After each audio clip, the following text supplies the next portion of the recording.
Hi అండి. అందరికీ నమస్కారం. Welcome to my channel. ఈ వీడియోలో ప్రభుత్వ ఉద్యోగులకు మరియు పెన్షనర్లకు నూతన పీఆర్సీకి సంబంధించి తాజా సమాచారం విడుదల వివరాలు వీడియోలో తెలుసుకుందాం. వీడియోనైతే ఎక్కడ గాని స్కిప్ చేయకుండా ఎండ్ వరకు చూసేయండి. అప్పుడే ఇన్ఫర్మేషన్ పూర్తిగా అర్థమవుతుంది.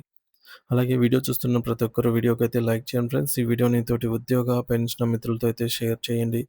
కొత్తగా మన ఛానల్‌ని చూస్తున్నవారు ఇంకెవరైనా సబ్స్క్రైబ్ చేసుకోకపోతే వెంటనే మన ఛానల్‌ని సబ్స్క్రైబ్ చేసుకోండి. సబ్స్క్రైబ్ చేసుకోవడం వల్ల నేను చేసే ప్రతి ఒక్క వీడియో మీ వరకు రీచ్ అవుతుంది. ఇక ఆలస్యం చేయకుండా వివరాల్లోకైతే వెళ్ళిపోదాము. తెలంగాణ రాష్ట్రంలోని లక్షలాది మంది ప్రభుత్వ ఉద్యోగులు మరియు పెన్షనర్ల కోసం ముఖ్యమంత్రి రేవంత్ రెడ్డి గారు ఒక కీలక ప్రకటన చేస్తూ 4 ప్రధాన అంశాలపై స్పష్టత ఇచ్చారు. దీనిని ఒక శుభ పరిణామంగా, శుభవార్తగా సోషల్ మీడియాలో మరియు పత్రికల్లో ముఖ్యంగా ప్రచారం చేశారు. అయితే ఈ తీపి కబురు వెనుక ఉన్న వాస్తవ పరిస్థితులను, ఆ హామీల అమల్లో జరుగుతున్న జాప్యాన్ని మనం అత్యంత లోతుగా విశ్లేషించాల్సిన అవసరం ఉంది. ముఖ్యమంత్రి గారిచ్చిన మొదటి హామీ ఏమిటంటే, గత కొంతకాలంగా పెండింగ్‌లో ఉన్న ఉద్యోగుల రిటైర్మెంట్ బెనిఫిట్స్, పదవీ విరమణ ప్రయోజనాల కోసం రాబోయే 100 రోజుల్లో సుమారు 6,000 కోట్ల రూపాయలను బడ్జెట్ నుండి విడుదల చేస్తామని చెప్పారు. రిటైర్డ్ అయిన ఉద్యోగులు తమ సొంత డబ్బులైన జీపీఎఫ్, సరెండర్ లీవ్ మరియు ఇతర గ్రాట్యుటీ బకాయిల కోసం ఏళ్ల తరబడి వేచి చూడటం అత్యంత బాధాకరమైన విషయం కాబట్టి, ఈ ప్రకటన వారిలో కొంత ఆశను చిగురింపజేసింది. కానీ గతాన్ని పరిశీలిస్తే ప్రభుత్వం ప్రతి నెల 700 కోట్లు విడుదల చేస్తామని చెప్పినప్పటికీ అది సక్రమంగా జరగలేదు. ఉద్యోగ సంఘాలు పదే పదే విజ్ఞప్తి చేసినప్పుడు మాత్రమే కొన్ని నిధులు విడుదలయ్యేవి. ప్రస్తుతం ఉన్న బకాయిల దృష్ట్యా నెలకు కనీసం 1,500 కోట్లు అవసరమవుతాయని ఉద్యోగులు మొత్తుకుంటుంటే, కేవలం 700 కోట్లతోనే సరిపెడుతున్న పరిస్థితుల్లో 6,000 కోట్లు 100 రోజుల్లో ఎలా వస్తాయనేది ఒక పెద్ద ప్రశ్నార్థకంగా మారింది. రెండవ అతి ముఖ్యమైన అంశం కొత్త వేతన సవరణ సంఘం పీఆర్సీ నివేదిక. రాష్ట్రంలోని ఉద్యోగులందరూ ఎప్పుడెప్పుడా అని ఎదురుచూస్తున్న పీఆర్సీ నివేదికను తక్షణమే సమర్పించాలని అధికారుల కమిటీని ముఖ్యమంత్రి ఆదేశించారు. శివశంకర్ గారి నాయకత్వంలోని పీఆర్సీ కమిషన్ నుండి పూర్తిస్థాయి నివేదిక అందగానే దాని ఆధారంగా ఫిట్మెంట్ మరియు ఇతర అలవెన్స్‌ల మీద నిర్ణయం తీసుకుంటామని ప్రభుత్వం హామీ ఇచ్చింది. ఇక ఒక రాష్ట్రానికి అధిపతి అయిన ముఖ్యమంత్రి గారు తక్షణమే అని ఆదేశించినప్పుడు ఆ ప్రక్రియలో వేగం ఉండాలి. కానీ ముఖ్యమంత్రి గారు ఈ మాట చెప్పి ఇప్పటికే రోజులు గడిచిపోతున్న అటు పీఆర్సీ కమిషన్ నుండి గానీ, ఇటు ప్రభుత్వం నుండి గానీ ఎటువంటి అధికారిక అప్డేట్ అనేది రాకపోవడం ఉద్యోగుల్లో ఆందోళన కలిగిస్తోంది. అధికారులు ఈ నివేదికను ఎందుకు ఆలస్యం చేస్తున్నారు? లేదా ప్రభుత్వం కేవలం సమయాన్ని వృధా చేస్తోందా అనే సందేహాలు వ్యక్తమవుతున్నాయి. ప్రభుత్వం నిజంగానే నిబద్ధతతో ఉంటే ఆ నివేదికలోని ముసాయిదా అంశాలను కనీసం ఉద్యోగ సంఘాలతో పంచుకోవాలి. మూడవ అంశం ఉద్యోగుల ఆరోగ్య భద్రతకు సంబంధించినది.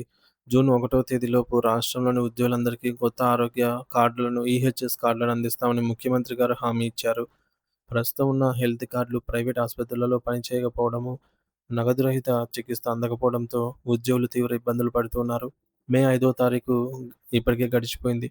జూన్ 1వ తేదీకి ఇంకా కేవలం 26 రోజులు మాత్రమే సమయం ఉంది. ఇంత తక్కువ సమయంలో లక్షలాది మందికి కొత్త కార్డులు పంపిణీ చేయడం, ఆసుపత్రులలో ఒప్పందాలు కుదుర్చుకోవడం సాధ్యమేనా అన్నది మిలియన్ డాలర్ల ప్రశ్న. నాలుగవ హామీగా ప్రతి 2 నెలలకు ఒకేసారి గుర్తింపు పొందిన ఉద్యోగ సంఘాలతో ప్రభుత్వం సమావేశమై క్షేత్రస్థాయిలో ఉన్న సమస్యలపై రిపోర్ట్ తీసుకుంటుందని చెప్పారు. ఇది వినడానికి బాగున్నప్పటికీ సమస్యలను కేవలం వినడమే కాకుండా వాటిని పరిష్కరించే దిశగా అడుగులు పడటం లేదనేది ఉద్యోగుల ప్రధాన ఫిర్యాదు. ఈ హామీలన్నీ ఇప్పుడు వచ్చాయంటే ఎప్పుడొచ్చాయంటే మే 5వ తారీఖున ఉద్యోగ సంఘాలు రాష్ట్ర వ్యాప్తంగా నిరసనలు, నిరాహార దీక్షలు చేయాలని పిలుపునిచ్చిన నేపథ్యంలో ఆ నిరసనను చల్లబరచడానికి మే 3వ తేదీన ముఖ్యమంత్రి కార్యాలయం ఈ ప్రకటన చేసింది.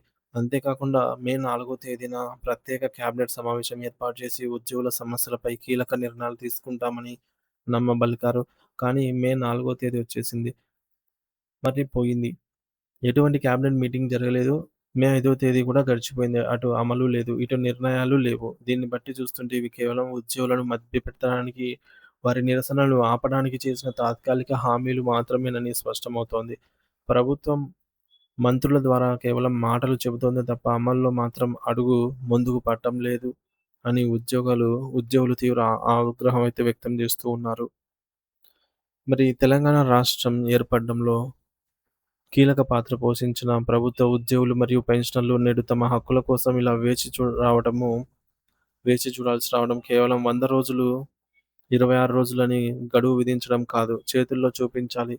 ప్రభుత్వం ఇప్పుడు చేయాల్సిన అత్యవసర పని ఏమిటంటే, పీఆర్సీ నివేదికను వెంటనే బహిర్గతం చేయాలి.